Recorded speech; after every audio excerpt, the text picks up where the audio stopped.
Bonjour, bienvenue pour une nouvelle vidéo pour l'ouverture de la figurine de l'Android numéro 17 de la collection BWFC de Dragon Ball Z. Alors figurine que j'attendais depuis un petit temps, depuis au moins facilement 6 ou 7 mois depuis qu'ils ont annoncé la future collection BWFC qu'ils allaient sortir pendant l'année 2017 et justement voilà la pièce que j'attendais je pense le plus hein.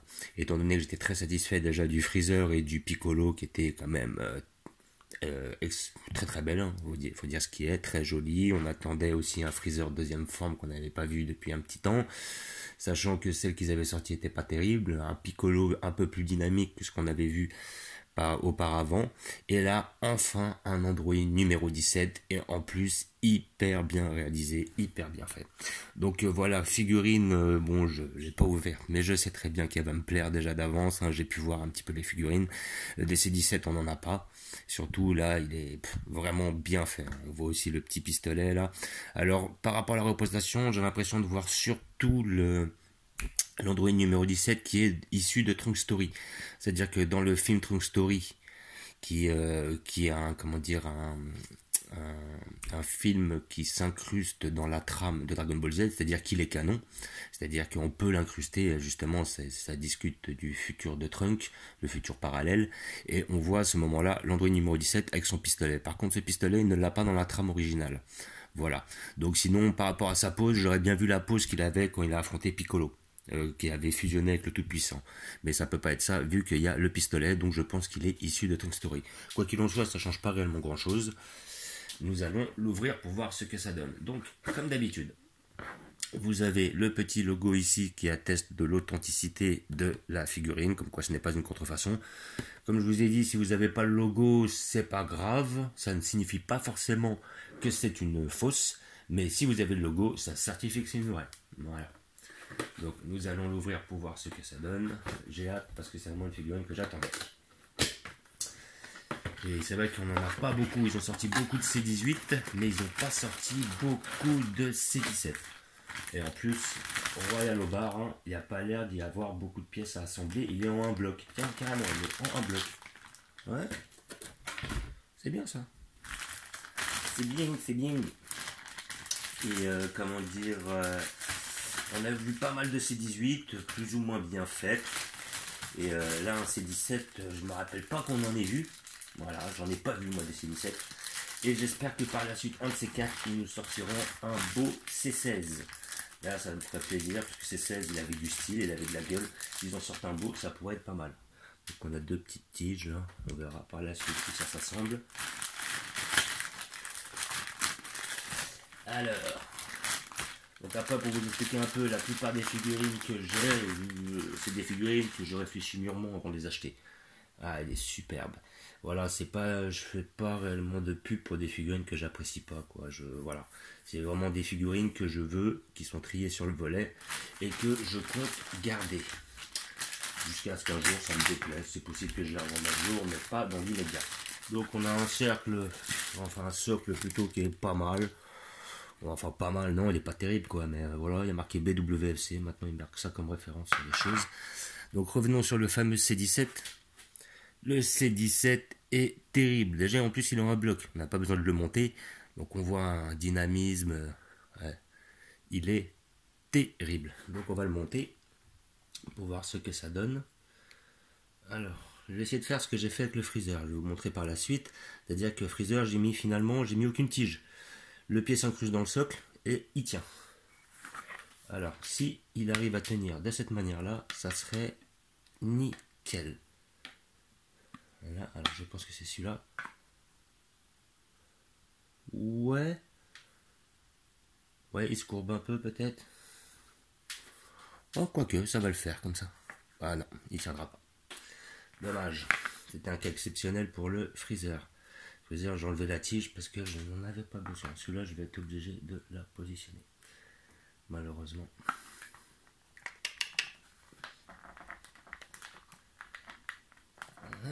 Bon, on va mettre comme ça.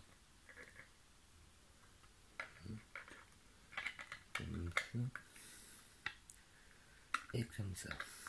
De façon à ce que les deux puissent rentrer simultanément. Voilà. Ouais, là vous êtes obligé de garder toutes les tiges. Bon, quoique elles sont pas trop dérangeantes, vu que généralement il va être de face, il va être comme cela. Alors franchement, il est terrible. Vraiment terrible. On va le rapprocher un peu plus pour le voir là. Alors voilà, le foulard est bien fait. C'est une petite pointe de couleur là, il est un peu noirci. Ce n'est pas grave, l'habit est bien fait, il est légèrement abîmé, ce qui signifie il doit être en plein combat. Les mains sont bien faites, il y a un souci du détail, le visage est hyper bien fait, le pistolet est bien fait, petit logo du ruban rouge. Ah, franchement, c'est une très belle pièce. Hein. Alors pour tous les fans de l'arc cyborg ou des cyborgs en général, c'est une pièce que je conseille parce que je pense pas qu'on en aura beaucoup. J'ai vu un autre C17 dans la collection Ichiban Kuji, donc bon, il faut faire une loterie pour le prendre, donc j'étais pas réellement intéressé par la loterie, surtout que on n'est pas sûr de la gagner. Mais le C17 de la loterie est quasiment, peut-être pas aussi détaillé, mais je trouve qu'il est vachement beau. Donc peut-être que si ils la sortent, je la prendrai. C'est pas grave d'avoir deux C17 du moment qu'ils sont vachement beaux. Voilà. Et en plus, ouais. Hop, là, visiblement, ça bouge un peu. C'est pas mal. Donc voilà, on a vraiment une figurine dynamique, bien modélisée, bien détaillée, bien colorée, bien fidèle au film Dragon Ball Z. Franchement, c'est une tuerie cette petite pièce. Voilà. Et j'ai déjà fait sa place. Comme vous voyez derrière, il va aller à côté de Mademoiselle C18. Il est évident que je vais mettre la frère et la sœur ensemble. Voilà. Peut-être que par la suite, je changerai la disposition. J'essaierai de mettre tous les cyborgs ensemble. Nous verrons. J'aime bien changer l'organisation des figurines de temps en temps, histoire de les mettre en valeur, de les grouper un peu. Mais là, vraiment, vous avez une très très belle pièce. Une pièce que je conseille. Et puis, je vais la mettre avec ses pairs. Voilà. Hop. Donc figurine qui va aller juste là. Comme nous pouvons le voir. Donc comme ça me permet d'un petit peu, bon j'ai mis Trunk, Gohan du futur, la petite machine à remonter dans le temps. Là j'ai C17 et j'ai C18, l'un à côté de l'autre. Peut-être que je vais la mettre comme ça. Voilà. Et je suis super content de la taille du C17 parce qu'il est pas trop grand et il passe bien avec la C18, il est nickel. Voilà. Bon, C18, j'aurais peut-être aimé l'avoir dans un autre déguisement. Si je me rappelle bien, c'est le déguisement de l'arc-bout. Bon, j'aurais bien aimé quand elle avait sa petite tenue du ruban rouge, c'est-à-dire avec son petit gilet en jean bleu, là, son petit collant et puis sa petite jupe. C'est dommage, je l'ai pas trouvé comme ça. À l'occasion, je ferai une vidéo parce que j'ai un pote qui a une autre C18 qui est pas mal d'ailleurs. C'est la C18 justement qui est habillée comme je viens de le décrire. Elle est assise sur un morceau de ferraille qui, je pense, doit être une sorte de porte. Ça doit être au moment où justement ils sont découverts par la Z-Team après l'apparition du docteur Gero en cyborg, c'est-à-dire Sévin. Mais vraiment là, elle est nickel de chez nickel. C'est vraiment une très belle pièce. Et puis là, elle est très bien placée. Donc là, j'ai réorganisé un peu l'organisation de mes figurines. Réorganiser l'organisation, tout à fait. De façon à les mettre tous ensemble par rapport à la taille. Donc là, j'ai toujours mis mon arc Dragon Ball. Voilà. Que l'on a ici présent avec petit Dragon Ball, enfin un petit Sangoku, Kame Sennin, tout ça, Tortue Géniale, Lunch, les deux combattants qui sont du du dernier tournoi de Dragon Ball. En dessous j'ai mis mon petit arc.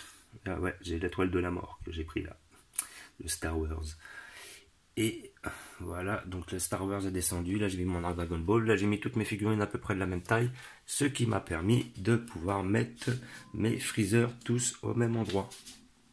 Voilà. Donc, et puis j'ai bien aimé, parce que en fin de compte, comme je disais, là, je sais pas si vous voyez, j'ai enlevé la tige derrière le Freezer, il tient tout seul, c'est nickel. Comme ça, il a même pas de tige, il a seulement le socle. Bon, le socle est obligatoire, sinon il ne tiendra pas. Mais la figurine tient, pas besoin, elle n'est pas en déséquilibre, elle est nickel. Et je l'ai mis face au Piccolo, car ça me rappelle un combat d'anthologie qui a eu lieu sur Namek, un combat qui était très intéressant entre Piccolo et Freezer, même si à ce moment-là, Piccolo n'utilise pas son Makenko Sapo face à Freezer, ça reste quand même un combat d'anthologie. Et j'ai mis tous les Freezer au même endroit. Voilà. Alors j'espère qu'ils vont sortir bientôt un Freezer, ou bientôt, ou au moins dans les années à venir, on va dire un bon Freezer en troisième forme, c'est-à-dire la forme alien, de façon à ce qu'il vienne compléter la collection. Et là, j'ai mis mon petit Goku de l'arc quand il affronte Vegeta, Vegeta dans le Space Pod. Ce qui fait que par la suite, là, j'ai regroupé les Vegeta et les Cell, Super Vegeta plus Cell, voilà, de l'arc Cyborg, mais sur la fin. Mon Goku qui est revenu ici, mes Goku dans le fond. Et j'ai remis le Bardock ici, pourquoi? Parce qu'elle est visible Enfin, quand on est en bas par rapport à la figurine, on voit vraiment tous les détails de cette pièce. Si on la regarde du haut, on voit rien, on voit le haut de ses cheveux. C'est comme ce Son Goku là, c'est pareil. Si on descend, on voit rien, il a la tête baissée. C'est comme lui aussi, il a la tête baissée. Donc c'est des figurines qui sont bien à voir, mais en hauteur, de façon à ce qu'on puisse les voir d'une meilleure façon. Voilà, donc là on est vraiment sur l'arc de Freezer. Là on est sur l'arc un petit peu Cyborg Tank Story. Et là on revient sur l'arc Dragon Ball. Et donc je reviens un petit peu sur mes figurines Marvel, donc la collection Panini, les bustes Marvel Altaïa, ma petite collection Marvel Eagle Moss, voilà. Les petites figurines à côté, toujours que je montre sur, sur les Avengers, sur les armures, plus les hors-série. Et là, c'est que j'ai fait ça dernièrement, j'ai suivi le conseil d'un internaute qui m'a dit, ouais, tu peux utiliser les boîtes noires pour les surélever derrière, de façon à ce qu'on les voit. Ce qui m'a permis de mettre les 3 Ant-Man juste devant, plus les Avengers, les Gardiens des Galaxies à droite, les dieux de Thor à gauche, les dieux scandinaves, et tout derrière nous avons sur la gauche l'arc de Doctor Strange et sur la droite l'arc de Black Panther avec Ultron au milieu. Et j'ai fait de la même manière sur ma collection Alien Predator. J'ai mis les aliens devant, les prédateurs derrière parce qu'ils sont plus grands, la reine alien en évidence, et je les ai surélevés de façon à ce qu'on puisse voir tout d'un coup sans que l'un gâche l'autre. Avec mes petits facehuggers en haut, comme d'habitude. Voilà, je vous remercie d'avoir regardé, je vous dis à bientôt. N'hésitez pas à vous abonner, mettre des pouces, et ciao!